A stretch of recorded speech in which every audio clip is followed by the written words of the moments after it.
Hey guys, it's Nicole. Welcome back to my channel, and today I'm going to share with you all the books I read in March. The first one I want to talk about is The Language of Kindness. I did listen to the audiobook of this, and this is a memoir of a nurse. So Chrissy Watson, the author, is a nurse, and she is sharing her experiences from when she first started her nursing training in 1994 to kind of present day. I've been meaning to pick this book up for quite a while because I'm a nurse and I loved it. Definitely because I relate to it so deeply. Like I said, this book just talks about Chrissy Watson's experiences as a nurse and how her perception has changed of nursing throughout the years. What I really liked reading about was how nursing practice has changed throughout the years. Like, she also provided a lot of historical context for why nurses do some things. Like, some things I knew, like Florence Nightingale, everyone knows that, but then there was other stuff that she was talking about. Like, she was talking about nurses from World War II and a lot of the trauma they faced, and how when the war ended, a lot of the soldiers who went to war, they received counseling and care for their PTSD to a certain extent, but what the nurses experienced that was kind of completely put under the rug, and they weren't really given any counseling or care. I would recommend this book if you're interested in nursing, if you're interested in what working as a nurse is like. However, just be warned, this does talk a lot about suffering and death, which I got a lot of value out because it's something I deal with. It's hard to talk about, but everyone handles that kind of discussion in different degrees, which is why I really enjoyed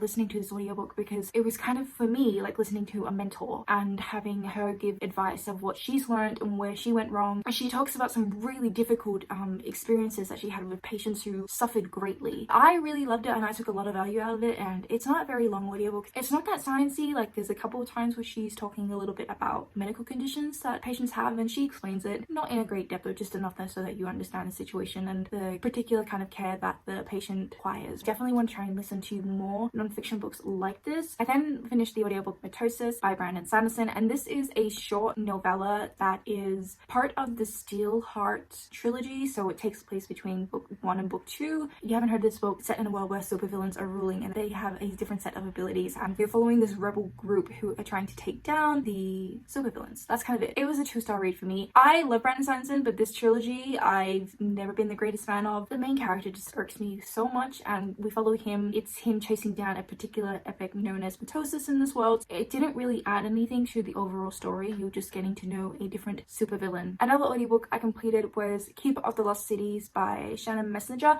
This is the first book in a middle grade series. This series is often compared to Harry Potter because we are following a young girl, Sophie, who grew up in the human world and discovers that she is an elf, and then she's taken away from the human world. She then lives with the elves and she goes to this elven school. And then it's also compared to Harry Potter because each book in the series she does age up a year and it's a new school year. However, I would say, like, school isn't as much as a focus as it is in Harry Potter. Like, I feel like the school year and what goes on in the school year is a huge part of the Harry Potter books, whereas this isn't the case for this series. School is still there, but it's definitely her trying to settle into the elven life, and she completely abandons her human life as well. That's one thing that I think I didn't like about this story, was she does completely cut ties with her human family once she moves to her elven family. I really do like the friendships, and I really love how this is just a fun, light middle grade story. I really find middle grade stories quite comforting, and they're really quick and easy to get through, and it was just perfect for this time. I then completed The Heir of Novrin by Michael J. Sullivan, and I did do a buddy read with this, although I kind of failed because the buddy read did start in Feb and I didn't finish it until March. But I buddy read this with my friend Katie, who has just started BookTube, so please check her out and send her some love. We buddy read this together, although Katie finished it a lot earlier than I did.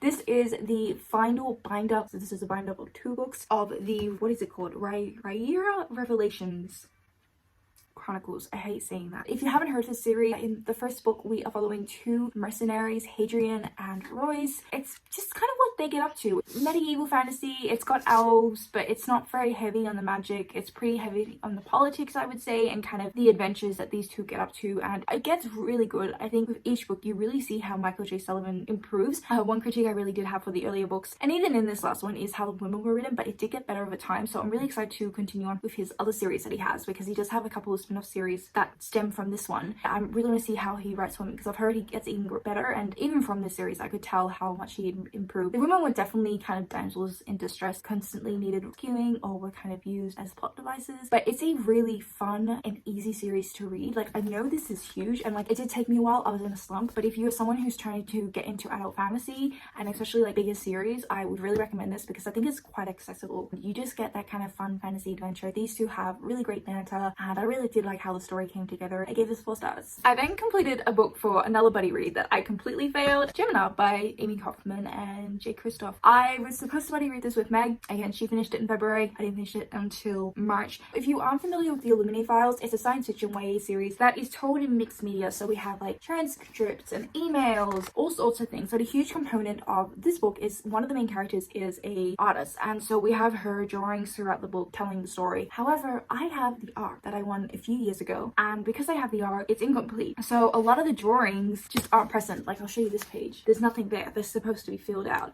So I worked that out after I started reading this, and I was like, you know what, I'm just going to switch to the audiobook because that was available from my library. And the audiobook is really good, and I know a lot of people say that, but the thing is, I think what makes this series is the way it's told in mixed media format and how creative that is, because going off the audiobook and going off the plot and the characters of the audiobook, I don't think this is anything special. One critique I would say is this is the second book and it's a companion series, but the 2 characters in this were very similar to the characters in the first book. Like, it was fun and enjoyable. I didn't give it a rating on Goodreads because I didn't think it was fair, because I didn't consume it correctly. I'm not trying to say that consuming audiobooks is consuming books incorrectly. This particular case, a huge component of the story and a huge element of the craft of the story is the way it's told, and I didn't consume it that way. So I didn't give it a rating on Goodreads, but if I was to give it a rating, it would be about 3 stars, just because I didn't really think there was anything unique to the story. I thought it was kind of predictable. I thought things were solved too easily, and like I said about the characters, I just didn't think these 2 new additions weren't any different to the first 2. I then completed the book that everyone else in BookTube read, and that is Crescent City. I gave this book 2.75. I listened to the audiobook. Oh my god, I have to say that someone on Twitter said that it was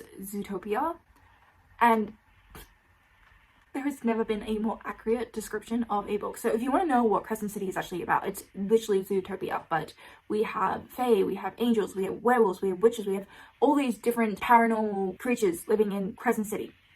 Zootopia. I did enjoy it. I don't think it needed to be 800 pages long. It was very, very long. It is very reminiscent of Sarah J Maas's other books. So if you like the ACOTAR series in particular, I think you would really, really like this. I was talking to Jasmine. Yeah, we were saying that it's like the ACOTAR setting, but with the plot from Throne of Glass, because it does have a kind of murder mystery plot. I think my overall issue with Sarah J Maas is, besides her writing, I'm never completely satisfied with what she does. She's very character focused, which I appreciate, and I think that's why a lot of people are so drawn to her stories, but I'm never entirely satisfied with her stories where her plot goes. There is so much focus on characters' clothes and the hot pink underwear and all this stuff that I don't care to hear about 500 times. I wish instead of that we got more development. In this book, I was really interested in the witches, and I was really interested how this world worked politically, because there's all these different houses, and within these different houses there's the different paranormal creatures or species, and I wanted to know more about how that worked rather than everything else. And she does do this thing where she's very overbearing and she's constantly telling you a fact about the character,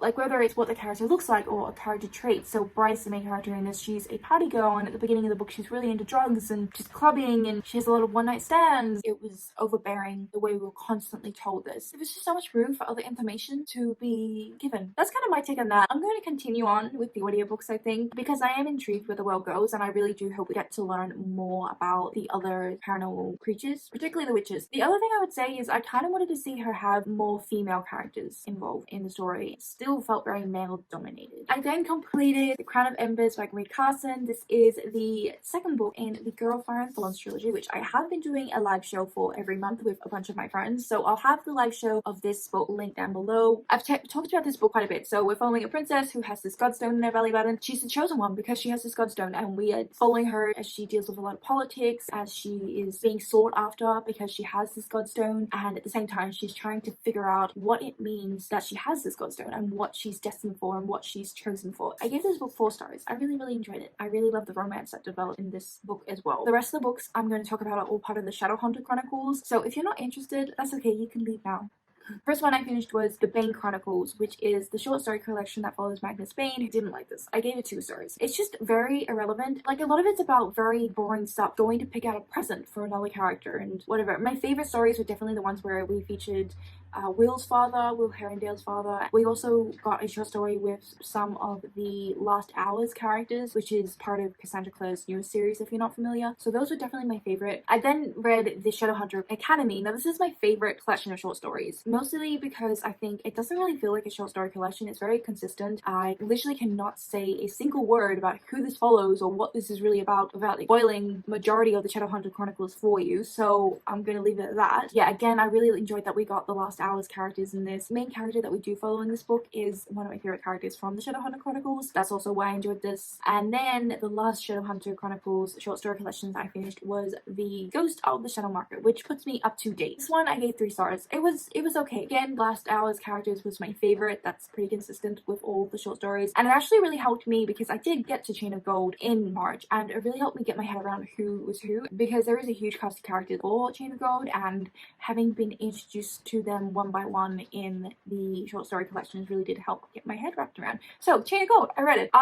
Okay, when I first finished it, I gave it 4.75 stars. I was obsessed. It gave me so much nostalgia. It made me feel like I was 15 again, and I loved it. I had a really great time. I'm not going to go into this too much. It was so fun to see the characters from the Infernal Devices as adults, and we're following their kids and what they're getting up to. To be honest though, I'm going to lower my rating a bit to a 4.25. As much as I enjoy this series and I will continue to read Cassandra Clare, my one kind of gripe with this series is Cassandra Clare is consistently expanding family trees, but she never expands the Shadowhunter world, and she just has so much opportunity to do so, and I really wish she would. There's just so much she can do, and it'd be really cool if she did. So that's kind of my take on it. Jesse Blackthorn was my favorite character. It's not a spoiler, but he is a ghost, and now I just want to read more ghost stories, and I don't understand why there aren't that many out there, because there needs to be more ghost stories. Like, ghost stories are so angsty, and I'm just so here for it. So yeah, those are all the books I completed in March.